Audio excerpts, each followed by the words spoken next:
So troops, we didn't have a troop for years. Troops. And You and I did gigs all over the place and we were the troop. Claudia got a bit grumpy after a while, didn't want to do any more Saturday night gigs. So eventually we started a troop, but of course we burnt them out as well because there was so many opportunities to dance. And the poor original Scat Pack guys, we demanded so much of them. So then we had a developmental troop, Brat Pack. Yeah. And so they end up doing a lot of the festivals and the fates. Way before that though, there were two troops that performed under the name Scat Pack. There were the Tuesday troop and the Sunday troop. That's true. Which was one kind of name, but still that division of two groups, which was continued on when we started Brat Pack. But yeah, now we have three troops. We have a Pushing the Envelope troop, Yep. we have a corporate troop, and we still have our troop. wonderful Brat Pack. So who knows what will happen I in think the it future. works well. That does what we'll see. At one stage in Melbourne there was a huge early gap days. at Swing Patrol anyway. Teachers, dancers, and the troop system has filled that gap completely in the dance standard, and that's been really cool to see. That's been really cool. You can't really tell now who teaches and who doesn't. Having said that, you don't have to be in a troop to be a great dancer. There are plenty of dancers who are around.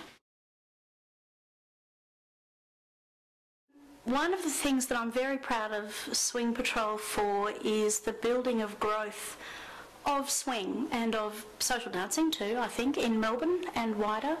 When Swing Patrol first started, every time I picked up a phone call or answered a response or talked to somebody about the classes we were doing, we'd have to explain what swing was, we'd have to explain what Lindy Hop was, there was a long explanation because nobody had seen it, nobody knew it or had ever really heard the term. You'd use terms like big band music or Glenn Miller and that kind of stuff, and they kind of vaguely knew but not really. These days you don't have to do that. People know what swing is, they know what swing dancing is, and sometimes they even know what Lindy Hop is, which is terrific. Obviously more recently with the Dancing with the Stars exposure and So You Think You Can Dance and those kind of shows, the prevalence of Lindy Hop and the exposure of Lindy Hop has actually gone national, which is really cool.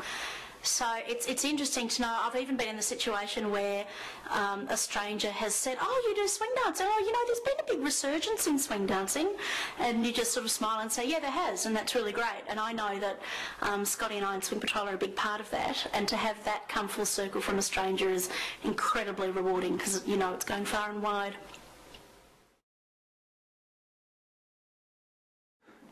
One thing that's interesting is we actually didn't go to Tasmania planning to open Swing Patrol Tasmania. No, we didn't. And we didn't plan to open Tap Patrol. No, we didn't. We certainly didn't plan to open Belly Patrol. No, we didn't. All the showgirls. All of those were approached with submissions to us, which was very cool. From others. We did open Swing Patrol Sydney on our own. We did. I guess people approached us and we thought it was a good idea. And I can remember the day we wrote a letter to every school in Sydney and we sat at the letterbox in Elwood. And we posted them. And I said to Claude, "Are you ready for this?" Here we go. Dropped them all in so everybody knew what we were doing. And we wrote to every swing school saying, "We are coming to Sydney, these are our plans, we always concentrate on beginners." That was huge though. That's what we're doing. It was big news. It was. I think that's the biggest challenge we've ever had opening Sydney. And we love what's happened up there and what a special team. Great team. But boy, wasn't that hard flying up every week. Great team. It was hard. But I miss it. I miss it too. Let's go ring them. Let's go to Sydney. Right, sign off. We're going to Sydney. Some of my best memories are every Tuesday and Friday morning I would train with Josh and Helen and Fee, and we worked on aerials 4 hours, 2 days a week. And that was before anybody did that, and that was real serious aerial work paving the way in Melbourne, which I think people take for granted a little bit now. And I know that Scotty and Fee would practice an aerial for a year, correct me if I'm wrong, before it came out in public. And I jokingly said, "We need a Scott and Fee bloopers aerial," and it was bloopers footage thing. And it was like, no, not coming out till we're done and finished. Well, we didn't have anyone to teach us, so there was lots of trial and error. Yeah. And it was early on, and there wasn't instructional DVDs. Sound really old, don't we? But that was a lot of fun. And George and Yvonne were our coaches, the acrobatic rockers from Switzerland, who we loved dearly. And it really set the pace and set up aerials in this scene, I think, earlier on, which is terrific. And Helen went on to teach aerials and all sorts of things in Edinburgh. And we've got little swing patrollers floating around the world teaching, which is very cool. Yeah, it's cool. Yeah, that was cool. Good times. Good times.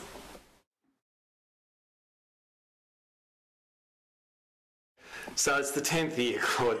Let's unveil some of our super secrets. Here's how Swing Patrol works.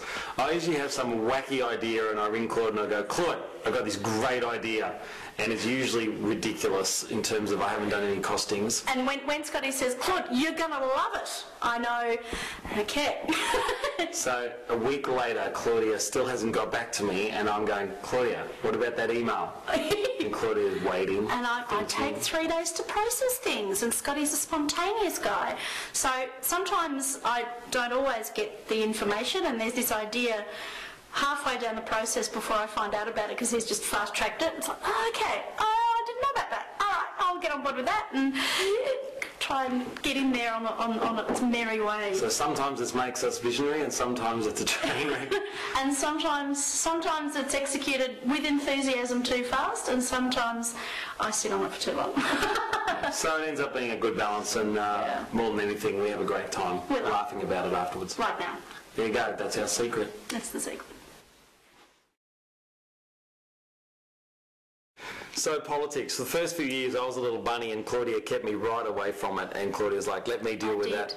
And I had no idea. That was the wider Melbourne State dance teacher politics. And early on with our growth, we were an easy target, and it was interesting. We had to have our mettle on and try and, just look after each other and support each other. And looking back, we did make some mistakes, but we also grew quickly. You're thinking, what was going on? Well, a lot of tall poppy syndrome. Okay, these guys are sticking out of the field, they're trying to go full-time or do something big, and a lot of tall poppy syndrome stuff. But it doesn't exist so much now. Well, maybe it does.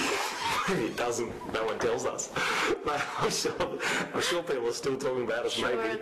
But politics is something we try and minimise, and of course the buck stops with us in so many decisions, so we do have to get involved. Yeah. But overall, apparently the phrase "having a coffee with Scott" means I'm trying to fix something. Taken on sort of new mafioso connections. We are not the mafia. We promise that belongs to another group. Doesn't it? So sad. I've seen the t-shirts. Oh, there are t-shirts. They've come out. It's nothing to do with us. Oh, there you go. All right, so who's our most high-maintenance teacher of all? Of all? Oh. Where do we start? You have to say me and I have to say you. I'm too scared to mention names, but one of them offends girls all the time. Yes. One of them will only teach with a certain couple of superstar girls all the time. Yes, a few of them. One of them emails us every hour. Yes. Hi, Jake. Hi, Jake. One of them's totally deserted and left us. Hi, Cam. Yeah, Cam. What's with that? What's your story? No, we love our team. One of them teaches every week, but you are in absolute denial about him teaching every week. Hi, Dave. Dave. We love Dave. We love Dave. He should keep his pants on a bit more. Yeah. What do you do? Pants on, Dave. No, he's one of our great legends, isn't he? We actually are so proud of our teaching team. And we love that they all teach so much, and I'm actually thinking of Shaz, who teaches not every week in a general class, but teaches everything else, troops and teachers and all this kind of stuff. And somebody said, oh, where's Shaz? We haven't seen her lately. But she was actually everywhere except in a regular weekly class. A special mention to Glenda and Lindsay, just because we love them. They're so great down at Berwick. Oh, I've got nothing else to say. That's odd.